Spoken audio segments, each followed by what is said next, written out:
नमस्ते दोस्तों। स्वागत है आपका आपके YouTube चैनल मनीष वैदिक पर। दोस्तों, आप सब ने रामायण अवश्य देखी होगी और रामायण में आपने अयोध्या नगरी को एकदम अद्भुत देखा होगा। लेकिन क्या अयोध्या वास्तविक रूप में भी इतनी अद्भुत थी? आज की इस वीडियो में हम यही सब जानने का प्रयास करेंगे।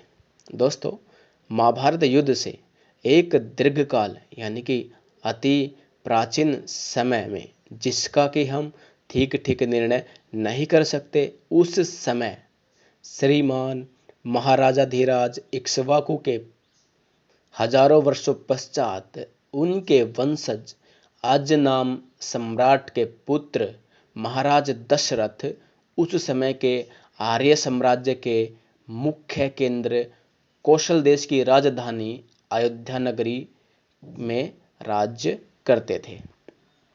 दोस्तों, अयोध्या उस समय 12 योजन लंबी, दोस्तों एक योजन में 13 किलोमीटर होता है, तो 12 गुना 13 156 किलोमीटर लंबी और 3 योजन चौड़ी 13 गुना 3 39 किलोमीटर चौड़ी थी। दोस्तों, अयोध्या चारों ओर से एक गहरी गंभीर जल भरी खाई से घिरी हुई थी और इसके चारों ओर दुर्गम दुर्ग यानी कि किले बने हुए थे, जिन पर 100 सतघनिया, दोस्तों सतघनी उस यंत्र का नाम है जो एक बार छूटने पर प्राय 100 योद्धाओं को मार सकती थी। दोस्तों, सतघनी प्राचीन आर्यों द्वारा आविष्कृत किया हुआ एक प्रकार का आग्नेयास्त्र था, जिसे एंशियंट इंडियन रॉकेट के नाम से भी जाना जाता है, जो कि अयोध्या नगरी की रक्षा के लिए सदैव तैयार रहती थी। दोस्तों, सतघनी के अलावा भिन्न भिन्न प्रकार के युद्ध से संबंधित यंत्र हथियार थे, जो कि किले के ठीक ठीक स्थानों पर शस्त्रागारों यानी कि हथियार रखने के स्थान पर विद्यमान थे। दोस्तों, जिनसे युद्ध विद्या में विशारद यानी कि युद्ध विद्या में श्रेष्ठ योद्धागण नगर की रक्षा किया करते थे।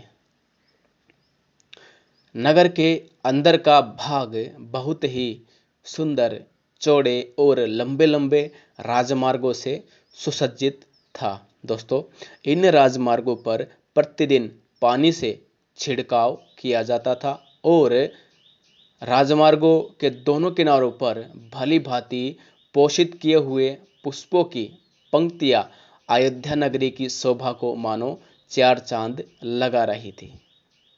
इन राजपथों के दोनों किनारों पर समान भूमि और समान रेखाओं पर बने हुए बड़े बड़े सुंदर भवन भी नगर की शोभा को बढ़ा रहे थे। इन भवनों में अनेक बहुत ऊंचे ऊंचे और रत्नों से जड़े हुए थे, तो नगर के बीचों बीच उचित स्थानों पर साल के वृक्षों से घिरे हुए और आम आदि के पेड़ों से सुशोभित बाग और खेलने के स्थान बनाए हुए थे। दोस्तों, अयोध्या नगरी में स्वच्छ व निर्मल जल से भरे हुए सुंदर सुंदर सरोवर भी एकदम उचित स्थानों पर बने हुए थे। अयोध्या नगरी में नर नारियों के समूह से भरा हुआ था। दोस्तों, अयोध्या नगरी में ब्राह्मण, जो कि शिक्षा, कल्प, व्याकरण, निरुक्त, ज्योतिष और छंद आदि सब वेदों को जानने वाले थे और क्षत्रिय, शूरवीर तथा धनुर्वेद विद्या में विशारद, धनुर्वेद विद्या में विशारद यानी कि श्रेष्ठ। दोस्तों, धनुर्वेद एक उपवेद है। इसके अंतर्गत सैन्य विज्ञान आता है, जिसमें कि धनुष चलाने की विद्या का निरूपण है। दोस्तों, प्राचीन काल में प्राय सब देशों में धनुर्वेद विद्या का प्रचार प्रसार था।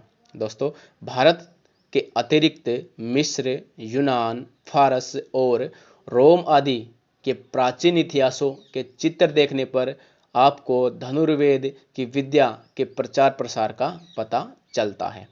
दोस्तों, और वैश्य व्यापार बल से बड़ी बड़ी संपत्तियों के स्वामी, और जो शूद्र थे वो श्रद्धापूर्वक द्विजातियों की सेवा करने वाले थे।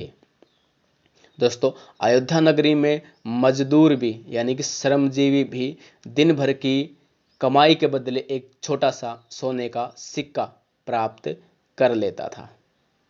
दोस्तों, एक प्रसिद्ध अर्थशास्त्री हुए हैं हेनरी जॉर्ज, जिनका कहना है कि किसी भी देश के अभ्युदय का ठीक ठीक अनुमान उसके धन से लगता है, जो कि श्रमजीवी को यानी कि मजदूरों को उनके प्रतिदिन के परिश्रम के बदले में मिलता है।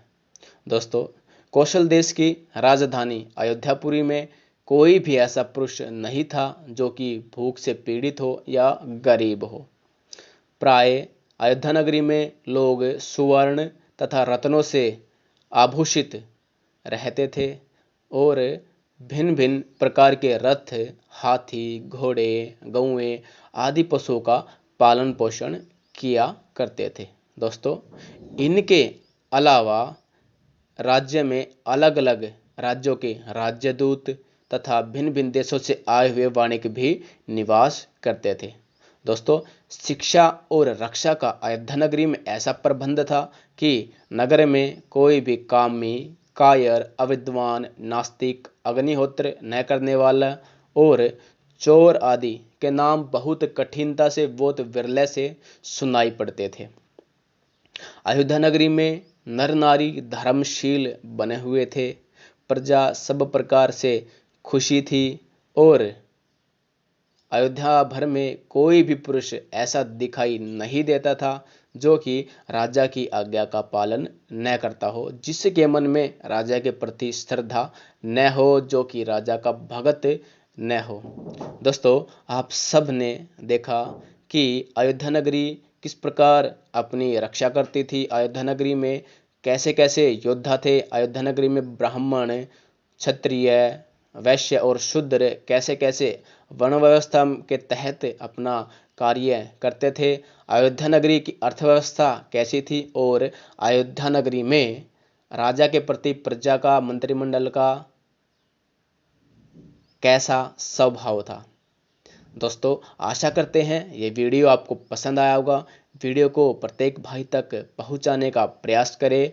दोस्तों, मनीष वैदिक आपका अपना यूट्यूब चैनल है। यूट्यूब चैनल को सब्सक्राइब कर ले और बेल अवश्य दबाएं ताकि हमारी आने वाली नई नई वीडियो की नोटिफिकेशन आप तक पहुंच सके। दोस्तों, मिलते हैं एक नई वीडियो के साथ। जब तक के लिए जय श्री राम, नमस्ते दोस्तों।